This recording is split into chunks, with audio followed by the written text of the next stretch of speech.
የሁለታችሁ መጫወቻ እቃ አይደለም የምትፎካከሩብኝ። ይሄን ሰሞን ሙሉ ጭቅጭቅ ነው። በቃ አልፈልግም። ብሪክም ከቪዲዮዎቹ በኋላ ምናምን ያየሁት ነገር አለ። አንተም ጋር ይሄን ሰሞን በአጠቃላይ ሁለታችሁም ጋር ከእርቁ በኋላ ያየሁት ነገር አለ። ያስታረኩት ደግሞ እኔ ከማናችሁም ጋር ለመሆን አይደለም፣ የሁለታችሁን ደስታ ስለፈለኩ ነው። ግን አሁንም እየመጣችሁ የምታስጨንቁኝ ወይ የሆነ ነገር ከሆነ አልፈልግም። አውቃለሁ እስካሁን ከዚህ በፊት አልነገርኳችሁም፣ ግን ይበቃል። እኔ የምትወዱኝ የእውነት ለኔ ደስታዬን የምትፈልጉ ከሆነ በቃ ከኔ እርቃችሁ አሳዩኝ። ጌታ ምስክሬን የምሬን ነው። አልፈልግም በቃ የእውነት።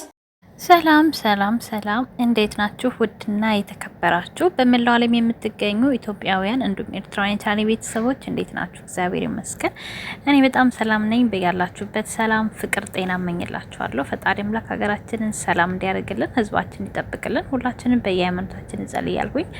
ይሄን ቪዲዮ ስትጀምሩ እንደተለመደው ላይክ፣ ሼር፣ ሰብስክራይብ በማድረግ ሰብስክራይብ ስታደርጉ የደወል ምልክቱን በመጫን ቤተሰብ ትሆኑ ዘንድ በአክብሮት እየጋበዝኩ የተሰማችሁን ሀሳብ አስተያየት በኮሜንት እንድትሰጡኝ እያልኩኝ ዛሬም እንግዲህ የፍቅርዬ ቪዲዮ በጣም በነገራችን ላይ በዚህ አጋጣሚ ፍቅርዬ ሰዓትሽን አስተካክዬ፣ ምክንያቱም 3 ሰዓት በኢትዮጵያ ተለቀቀ ማለት ቪዲዮ አይታይ ወዲያው እንደተለቀቀ ቫይራል የሚወጣው በደንብ ሰው ሲያዩ ነው።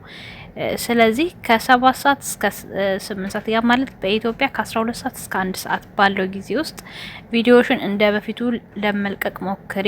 ምክንያቱም ሰዓት ሲዛባ ያው ብዙዎች እንትን አይሉምኛው በጣም ጠብቀን ቀሩ ብዬ እኔ ላይቭ ገብቼ ሰው መጥቶ ነው ከላይቭ የነገረኝ ማለት ነው። እንትኑ ራሱ ከላይ ኮሚኒቲ እንትን አላከልኝም ኖቲፊኬሽን ማለት ነው ሲገባ። ስለዚህ ሰዓትሽን አስተካክሊ ማለት ነው የኔ ቆንጆ። ከዛ በተረፈ እንግዲህ ስለ ዛሬ ቪዲዮ ትንሽ ነገር እንላለን። ኮሜንቶች ምን አሉ፣ ፉፉዬ እንዴት ምን አደረገ፣ እንዲሁም ደግሞ ቡሪካስ ምን ተሰማው የሚለውን ነገር እንግዲህ ከፎቶ ራሱ የምትረዱት ነገር ይኖራል ብዬ አስባለሁ። ካሳቀኝ ነገር ልጀምርና የፉፉዬ ቁጭ ብድግ ማለት ነው። ድሮ እንዴት ነው እኛ ትምህርት ቤት አርፍደን ስንገባ ወይ ደግሞ አንዱን በጨዋታ ሲያሸንፍ ቁጭ ብድግ ቅጣት ይባላልና ያ ነው ትዝ ያለኝ ማለት ነው። ልክ እነሱን ከፊት ከውጭ ሲመጡ ሲያይ ቁጭ ብድግ አለ ማለት ነው። በዛ ላይ ደግሞ የመነጽሩ ነገር አይ ፉፉ እኔ ፉፉዬ ማለት መነጽር እንደዚህ ሲያረግ እንደዚህ ነው ደስ የሚለኝ። መነጽር ሲያረግ ማሞ ነው የሚመስለኝ። ይቅርታ አድርጉልኝ አይመቸኝም መነጽሩና መነጽር አታርግ ማለት ነው ፉፉዬ። እንዴ ምንድነው ይሄ ዝነጣ ተብሎ እኮ እናንተ አዲስ አበባ በሙሉ ሁሉም መነጽር ነው በቃና በመነጽሩ ማለት ነው እንደዚህ ወራት አድርጎ ሲያያቸው በሳቅ ነው የሞትኩትኝና ከዛ ውጭ ደግሞ የብሩክ አስተያየት እንግዲህ እንደምታዩት ነው። ቀለበቱን ሲላት እንደዚህ አፍጥጦ ማለት ነው። ብሩኬን ካያችሁት አይኑ ከመጀመሪያው እስከ መጨረሻው በቃ በእንዴት ነበረ እንትን ያለው ማለት ነው። ለምን ያው እሷ እየወሰነች ያለችው ውሳኔ በፉፉ ስህተት ነው ብሎ ያምናል ብሩኬ ማለት ነው። ፉፉ ደግሞ በብሩኬ ነው የሚያሳብበው። ለምን በነገራችን ላይ ሰበብ ምክንያት አያድንም።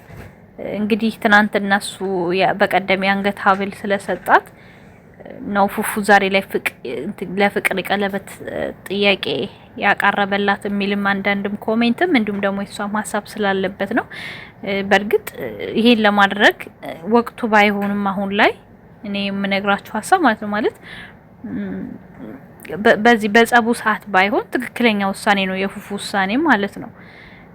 ግን ጸብ ላይ ስለሆኑ አሁን ይሄ አያሳምንም። ገባችሁ? በንዴት በብስጭት ምናምን የተደረገ አይነት ውሳኔ ነው ማንኛውም ሰው ብሎ የሚያስበው። ኢቭን ፍቅርም ቢሆን እንደተጣላ እንደዚህ ነገር የሚያደርገው እኔን በቀለበት ልክ ሶናልሽ ቀለበት ልብን አያስርም ብላለች። ትክክል ነው። ቀለበት ጣትን እንጂ ልብን አያስርም በነገራችን ላይ ማለት ነው። የሰው ልጅ አብሮ መኖርም የሚችለው መተሳሰብና በጋራ ቤተሰብን መምራት የሚችለው ተዋዶ ተፋቅሮ ሲያደርግ ነው እንጂ ነገሮችን በድፍረት አንደኛው ብቻ ያን ነገር ስላደረገ ህይወት ይቀጥላል ማለት አይደለምና እና ያው በገሃዱ ዓለም ላይ የሚደረገውን ነገር ብታዩት አሁን እዚህ ጋር ፉፉ በዚህ ሰዓት የቀለበት ፕሮግራም ሰዓት ነው ወይ የሚለውን ነገር፣ ሁለተኛ ደግሞ ፍቅር እንዳለችው እኔ የተከበረ ቤተሰብ ያለኝ ሰው ነኝ፣ ራሴን ማስንቅ ሰው አይደለሁም፣ ራሴን ክብሬን የምጠብቅ ሰው ነኝ አለች። እውነት ነው።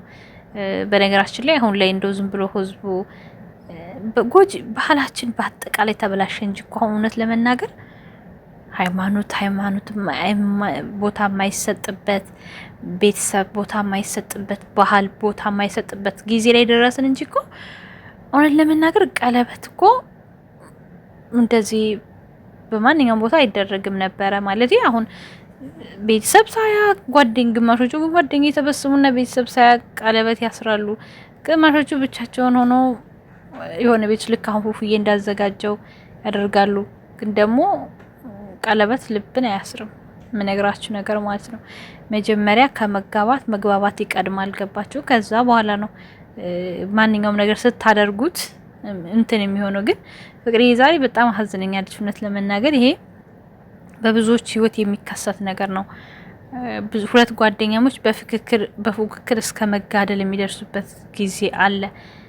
ገጥሟችሁ ያውቃል ብዬ አስባለሁ። እናንተም ኮሜንት ላይ ማስቀመጥ ትችላላችሁ ሀሳባችሁንና ሰው በተለይ ወንድ ልጅ እልህ ሲጋባ ጥሩ አይደለም። ባጭሩ ማለት ነው የሚያደርገው ውሳኔ ሁላ በልህ የተደገፈ ስለሆነ በሴቷም ህይወት ላይ ይሁን እንዲሁም በዛኛውም በራሱም ህይወት ላይ ሶስተኛ ወገን በሙሉ ተጎጂ ነው የሚሆነው። አሁን ላይ አስቡት እንግዲህ ፍቅርና ፉፉና ብሩኬ ጭቅጭቅ ላይ ናቸው። ኢቭን አሁን እንኳን እዚህ ጋር እንኳን ሆኖ ራሱ ወደ ጸብ ሲገቡ ነው እሷ ተነስታታቸው ሄደች ታዊ በቃ ብላ ማለት ነው።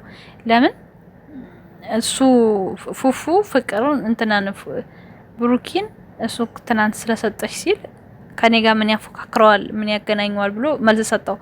ያ ማለት ሰው ዝም ብትላቸው አስቡት አንድ እያሉ ወዴት እንደሚሄዱ ማለት ነው። ስለዚህ የፉክክር አንዳንዴ በጣም ከባድ ነው። ሲቀጥለው በህይወታችሁ ላይ ሶስተኛ ወገን ካለ ይሄ ብዙ የሚያስተምረው ነገር ውስጥ ማለት ነው ህይወታችሁ ዘላቂ አይሆንም።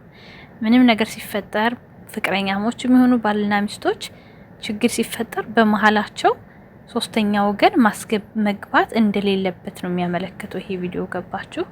ራሳችሁ መወጣት እና ለማንኛውም ብሩካ ሮጦ ሄዶ መልሷታል ፍቅርዬን።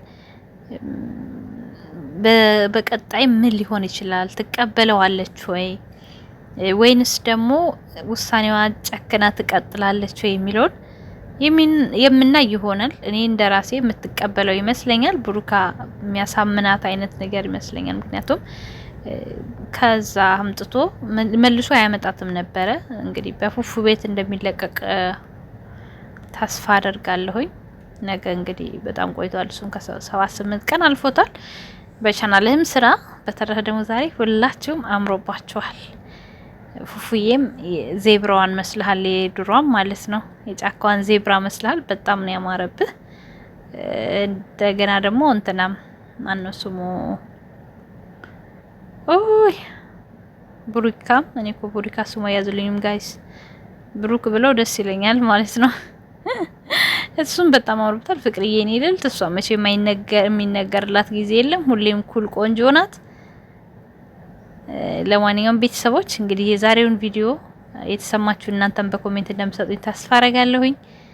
በቀጣይ በአዲስ ነገር እስከምንመለስ ወዳችኋለሁ። ቪዲዮ ላይክ፣ ሼር፣ ሰብስክራይብ ማድረግ አትርሱ። መቼ ነው ግን እናንተ 10 ሺህ መንገባ? ወይኔ ስስታችሁ በስማም ስስታሞች ናቸው። ግን የምር በጣም አዘንኩባችሁ ፋንዲሾች። ለማንኛውም እንደምወዳችሁ እንዳትረሱ። መልካም ጊዜ። ቻው ቻው።